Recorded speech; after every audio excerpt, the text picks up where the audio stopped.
First, I need to apologize to you. I'm so sorry. I'm coming to you in my time of need. Please help me. Please listen to this to the end. That's it. That's all I ask. I don't know what to do or where to turn. Please, just help me. That's all I ask. My name is Andrea, and I'm a single mother. I don't tell you this like it's some badge of honor and I'm expecting cookies, milk, and chocolate-covered snowflakes like most of the others in my social circle would. They just want your pats on the back and recognition. On the other hand, I just want some of your time. I see motherhood as a burden. Necessary, yes, but still a burden. My son's name is Jesse. He's 11. That's 5th grade for the math haters. Jesse started 5th grade this year like any other kids would. There was a little bit of trepidation and lots of excitement. He was a happy-go-lucky sort of kid, full of life and energy. All that changed after he met Stan on Tuesday. Stan was a late addition to Jesse's class, a transfer student from another district. Jesse's teacher sat Stan next to Jesse. When I picked Jesse up after school on Tuesday, he told me that Stan was his new best friend. He wasn't acting like himself though. He was pale and sweaty. I took his temperature, but he wasn't running a fever. I asked about his day, and all he would tell me was that Stan was his new best friend. "Stan is my new best friend," Jesse would say. "Ooh, I know. I can't wait to meet him," I'd say back. "Mom, Stan is great. You should meet him. He's my new best friend, the best in the world." We must have had this same conversation 1,000 times that night. When I tucked Jesse in bed, he looked up at me with tears in his eyes. He put his little hand in front of his face and wiggled his index finger, telling me to come closer. I bent over him and he put his hands to either side of his mouth. You know, the little kid way of telling a secret? Well, I turned my head and he whispered something in my ear that really chilled me.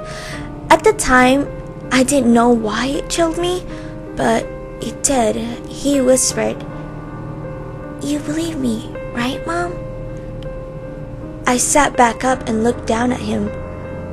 "Believe you about what, honey?" "Stan," he said. "Stan's my best friend." I nodded and took his temperature once more. Again, he wasn't running a fever. I went to bed but couldn't really sleep that night. On Wednesday, when I pulled up to the school to drop Jesse off, he got this really weird look on his face and told me that he didn't want to go in. "Are you sick?" I asked. "No," he said. He was chewing on his bottom lip like crazy. This was something else I'd never seen him do. "No, I need to go to school." He opened the door and got out. No goodbye, no I love you, nothing. He trudged up the front steps of the school with his head down. I let off the brake and turned away to drive to work.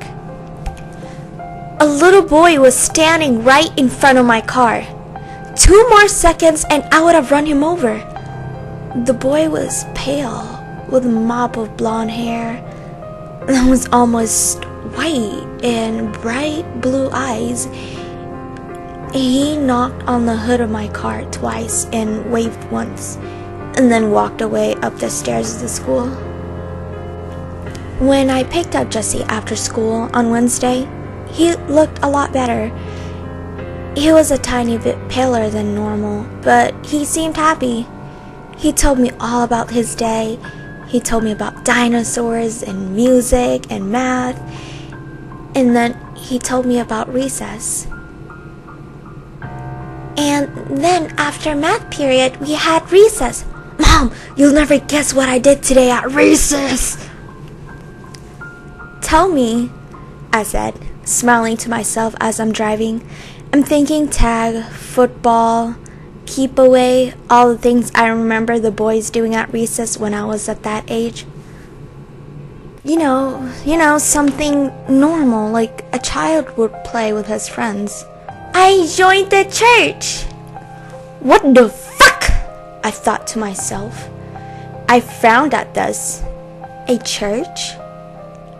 At recess? Jesse nodded. The Church of Stand. I thought it must be some sort of new make-believe game that the kids were playing. What's the Church of Stand? I asked. It's Stan's church, Mom. Jesse laughed like I was the silliest person in the world for asking that question. What do you guys do though, as members? I asked. Lots of stuff. Today though, we just listened to Stan talk. He was saying some funny words and I got sleepy and dozed off. A bunch of us did. Was that it? I asked. Things sounded weird for sure, but the kids didn't seem to be doing anything wrong. Stan gave us flyers too. Jesse pulled out a crinkled up piece of paper and handed it to me. It was a piece of paper, manila paper, with 3 words written in black marker. Church of Stan. Again, weird, but nothing wrong. I just thought the boys were playing make-believe. Gosh, I was wrong. When I picked up Jesse after school yesterday, I could tell that something was very wrong with my little boy. He looked panicked and scared. What's going on, honey? I asked, reaching out to feel his forehead. No fever. We played the soul game today, he said. Jesse's head was on a swivel. He couldn't sit still. He kept looking all around as we headed home. The soul game? I asked. Jesse just nodded and kept trying to look everywhere at once. Beads of sweat dotted his upper lips. What's the soul game? I asked. Jesse shook his head no and said nothing. Jesse, what's the soul game? I asked. I told him I didn't want to, but he said he wouldn't be my friend anymore if I didn't play. Who wouldn't be your friend? Where were the teachers? Jesse started breathing harder, but still answered. It happened in the church, he said. Then he whispered, teachers aren't allowed in the church. The Church of Stan? I asked. Jesse nodded, and a tear slipped down his cheek. What's the soul game, Jesse? I am your mother. You tell me right now and I will take care of everything, I said. I can't tell you, Mom. I can't. The rules are bad. They're so bad. What about Stan? I asked. Will Stan tell me the rules? No! Jesse screamed, and this really scared me half to death. Don't ask him the rules, Mom! Please, Mom, please! I pulled into the driveway, scared and confused. Promise me, Mom! Promise me, promise me, promise me, please! Jesse was bawling now, terrified. I took him into my arms and rocked him. I hadn't rocked him like this since he'd been in kindergarten. He fell asleep in my arms, and I carried him inside. I took him straight to his room and got him ready for bed. He just needs sleep, I kept telling myself. All he needs is sleep. I put him to bed and ate dinner alone. I checked up on him around 9 when I went to bed. He seemed to be sleeping well, so I decided to go to sleep. I woke up to him screaming at the top of his lungs 18 minutes after midnight last night. I ran to his room, but he wasn't in his bed. I turned on the light and Jesse came out flying out of the closet like something was chasing him. He latched onto my leg and kept screaming. I tried to calm him down and ask what was wrong at the same time. He wasn't making any sense. He kept screaming about the soul game. It was impossible. I kept asking what that was, but he wouldn't tell me. I tried to put him back to bed, but he would have none of it. Finally, I just took him to my room and he slept in my bed. Jesse fell right to sleep. I was laying on my side watching him, stroking his hair when his eyes popped open and stared right into mine. "I'll tell you the rules after school tomorrow, lady," he said. Then he closed his eyes. What was wrong with my kid? In the darkness, I stared at the ceiling for a long time before rolling over to my side and staring into the bathroom. You know how when you're at the edge of sleep, sometimes your leg will kick and jerk you awake? Or you'll imagine you're falling or that you've just tripped over something and get jerked awake? That happened to me all night last night, only I kept being ripped from sleep by seeing something in the doorway to the bathroom. Every time my eyes would start to slip shut, I'd see the dark outline of something large in the doorway and jerk awake. Of course, nothing would be there, and I would start falling asleep again. The outline would appear in the doorway once more, but it would be closer to me, like it had taken a baby step.